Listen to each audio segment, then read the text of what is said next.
ঈদের ছোলা, সরি রোজার ছোলা এখনও আমরা খাই।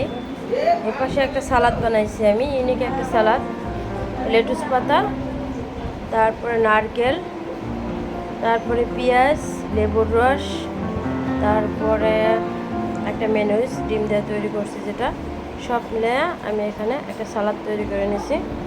আর এই সেটা ছোলা।